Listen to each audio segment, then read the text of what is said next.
must confess. That left. Oh, what a tremendous left hook by Arguello. Escalera's guard was down. Look at him. That's it. It's over now. There can be no further fighting. Once again, the second time around, Arguello does it to Escalera in the 13th round. The man who saved Alexis Arguello's life was the same man who almost ended it. Same hands, same person. One night in Miami, those hands threw 20 unanswered punches and left a three-time world champion lying on the canvas, too broken to stand. Years later, those same hands reached out and pulled him back from the darkest place he had ever been. One enemy, two completely opposite moments. This is the story of what happened in between, and it is unlike anything else in the history of boxing. To understand Alexis Arguello, you have to go back to Managua in the 1950s, not the version with government buildings and wide roads, but the version with open gutters and children who grew up knowing hunger before they knew anything else. Andres Alexis Arguello Bojorquez was born on April 19, 1952. He was the fourth of 5 children in a family that owned almost nothing. And before he had any real chance to understand what a stable home felt like, it was already gone. When Alexis was 5 years old, his father attempted to take his own life. The attempt did not succeed, but the wound it left on the family never fully healed. By the time he was 9, Alexis had made a decision that most adults would never have the courage to make. He left home not because anyone sent him away, but because he understood, with the clear and practical mind of a child who had seen too much too early, that his family needed money more than they needed another mouth at the table. He found work at a dairy farm, 9 years old, feeding animals, carrying water, earning whatever he could. At 13, he left Nicaragua entirely. He emigrated to Canada alone and sent whatever wages he earned back across the border to his family in Managua. These are not the kind of details that appear on a trophy, but they are the foundation of everything that came after. He returned to Managua as a teenager and spent those years the way many young men in poor neighborhoods survive, through street confrontations, through learning quickly that the world rewards the person who hits first and hits harder. But something changed when his older sister, Marina, married a local boxer. For the first time, Alexis saw that the instinct to fight could be shaped into something with rules, with purpose, and with the possibility of reward. He walked into a boxing gym at 14. He never really left. His amateur record was 58 victories and 2 defeats, with 48 of those wins coming by stoppage. At 5 feet and 10 inches tall, he was strikingly large for a featherweight, a height advantage that gave him leverage and reach that most opponents in that division simply could not match. He turned professional at 16 years old. The boy who had carried buckets on a dairy farm was about to carry the hopes of an entire nation. In 1974, Alexis Arguello got his first chance at a world title and lost. Ernesto Marcel, the WBA featherweight champion, was older, smarter, and fighting in his own country. Marcel outboxed the young Nicaraguan for 15 rounds and won clearly on the cards. Most fighters take months to process that kind of loss. Arguello took the lesson and got back to work. Later that same year, he was matched against Ruben Olivares, a Hall of Fame fighter from Mexico, a man who had finished more opponents than almost anyone in the featherweight division. For 12 rounds, Arguello was losing on every scorecard. Then, in the 13th round, he landed a right hand that sent Olivares to the canvas and ended the fight. World champion. First title. A 22-year-old man who had worked a dairy farm as a child was now the best featherweight on earth. But what truly separated Arguello from every other champion of his era was not simply that he won, it was the manner in which he did it. A boxing magazine published in 1978 described him as the perfect fighter, pound for pound, inch for inch, punch for punch, the best in the world, a man without a detectable flaw in his technique. Journalist Peter King wrote in 1981, "Watching Arguello fight is like enjoying the subtleties of a great Renaissance painting. There is rich color and detail in every performance. His jabs are straight, strong, and accurate. His body punches are delivered with care. He moved up to junior lightweight. He won the world title again. He made 9 successful defenses. He moved up to lightweight. In 1981, he traveled to London and faced WBC champion Jim Watt in front of a hostile crowd that was singing for the Scottish fighter. Arguello dominated all 15 rounds and won by unanimous decision, becoming only the 6th boxer in history to hold world titles in 3 different weight divisions. 19 consecutive victories in world title contests. 41 wins in 42 fights between 1974 and 1982. 14 world champions defeated across his career. The Associated Press, in a formal vote of experts assembled in 1999, named him the greatest junior lightweight of the entire 20th century. His plaque at the International Boxing Hall of Fame in Canastota, New York, is positioned directly beside the plaque of Muhammad Ali. He never once lost a world title in the ring. Every time he left a weight division, he left it as the reigning champion by his own choice, always in pursuit of something higher. That pursuit brought him to Miami in November of 1982, and Miami is where the story truly begins to break. On October 3, 1981, Alexis Arguello defended his WBC lightweight title against a 20-year-old named Ray Mancini at Bally's Hotel Casino in Atlantic City. The fight aired on CBS on a Saturday afternoon, and the moment people remember most had nothing to do with the boxing itself.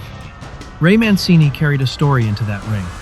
His father, Lenny, had been ranked the #1 lightweight contender in the world by the Ring magazine in the 1940s.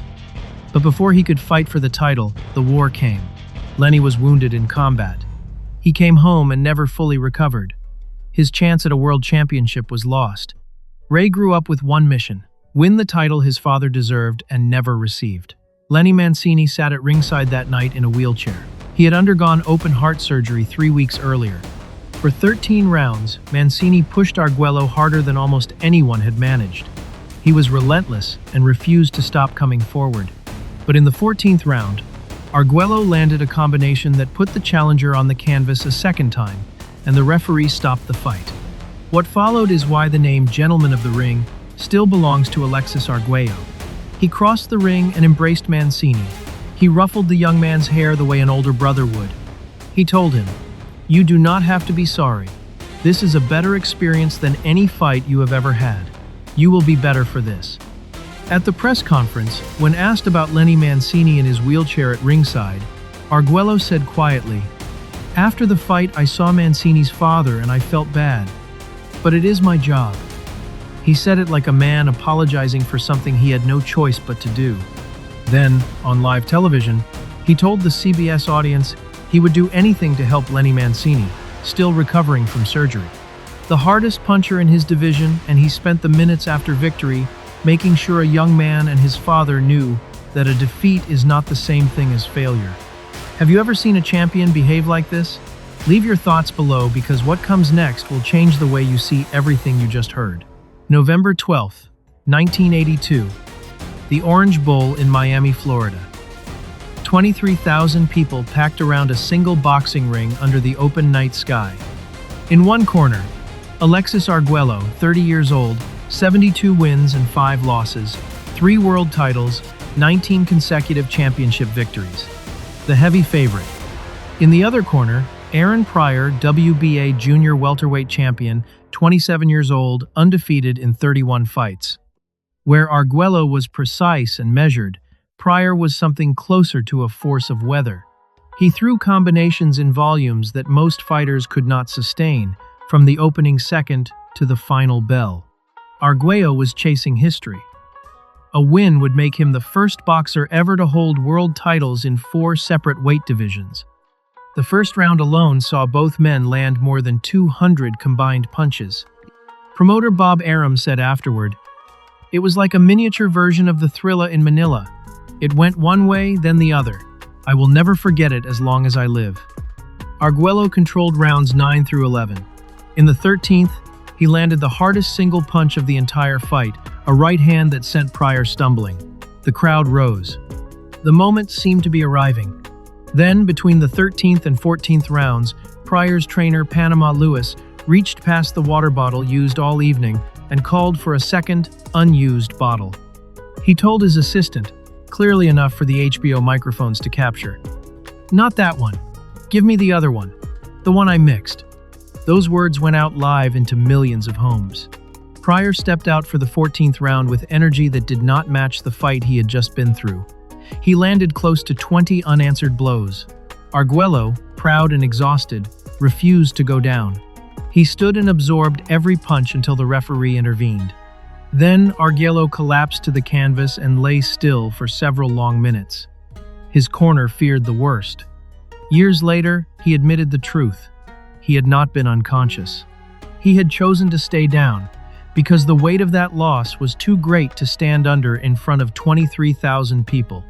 The bottle was never tested. No post-fight examination was conducted. Panama Lewis was later banned permanently from boxing for tampering with equipment in a separate contest. What was inside that bottle has never been officially confirmed. Was Arguello denied his place in history? More than 40 years later, the answer remains the same as it was the morning after: unknown. Leave your thoughts below and know that we are only halfway through this story. The defeat in Miami did not end Alexis Arguello's career on its own. What it did was remove the one thing that had held everything together. He came back for a rematch with Pryor less than a year later. Pryor stopped him in the 10th round. After that, the man who had never surrendered a world title inside the ring, who boxing writers described as without flaw, had nowhere left to go. The ring, the only place that had ever felt like solid ground, was closed. But the interior collapse was only part of what he was carrying. The external damage had begun years earlier. In 1979, civil war tore through Nicaragua. The Sandinista movement overthrew the government and took control. Arguello's property was seized. His bank accounts were emptied by the state. One of his brothers was killed fighting against the Sandinista forces. Arguello, living in Miami during his career, returned to Nicaragua and for a time fought on the side of the Contra resistance, a three-division world champion, now carrying a weapon in his own country's civil war. He eventually returned to boxing because it was the only livelihood he knew.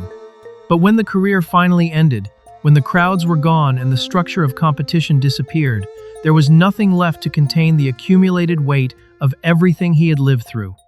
Depression arrived, then dependency on substances followed. For nearly a decade, the man who had defeated 14 world champions in the ring could not win the fight happening inside him. He described that period plainly: a snake pit, a place where the walls close in and the way out becomes invisible. In 1992, he was inducted into the International Boxing Hall of Fame. For most athletes, that day is the proudest of their lives. For Arguello, it was a mirror reflecting the distance between who he had been and who he now was. He said later to the Nika Times, "Everybody has to go through their own hell in order to see if you are willing to come out of it." He did come out, but the road required the hand of the last person he would ever have thought to ask. Aaron Pryor did not walk away from boxing unbroken either. After the titles and the recognition, Pryor's life outside the ring followed a path that looked almost identical to the one Arguello was walking. The money moved away. The structure of a fighting career disappeared, and Pryor fell into cocaine dependency. He spent 10 years there. Not a difficult season, a full decade, consumed by a habit that took everything the ring had earned him and left almost nothing standing. But Pryor found his way out. He entered recovery, became an ordained Christian minister, and began speaking publicly about what he had survived, not because it was comfortable, but because he believed that someone hearing it might choose differently than he had. And then, at the International Boxing Hall of Fame ceremonies in Canastota, New York, he saw Alexis Arguello. Arguello was in the early weeks of his own recovery. The man once called the gentleman of the ring the most gracious champion of his generation was visibly struggling, fighting something that no amount of boxing skill had prepared him for. Pryor walked across the room toward him. Hold that image. These were two men who had spent months preparing to dismantle each other. Their first contest was named the Fight of the Decade by the Ring magazine and ranked among the greatest championship bouts ever held. They had hurt each other in ways very few human beings ever experience. And now one of them was crossing a room not as a rival, not as a reminder of defeat, but as someone who had been through the same fire and survived it. Pryor stood in front of Arguello and said, "I know what you are going through. You have the strength to get through this. and it will be worth it if you do. I have been praying for you." He had been praying for him. The man who landed 20 unanswered punches in round 14 in Miami had been, in the years since, quietly asking for the well-being of the man who received them. Arguello recovered. He returned to public life, and the two men became something that no one watching that 1982 fight would have predicted: genuine friends. Every June, they made the trip to Canastota together, sitting in the same room, telling the same stories, laughing about the nights that had permanently shaped both their lives. The fight that nearly destroyed Arguello became the bond connecting him to the one person who understood exactly what being destroyed felt like. Alexis Arguello recovered and, in November of 2008, was elected mayor of Managua, the same city where a 9-year-old boy had once left home with nothing.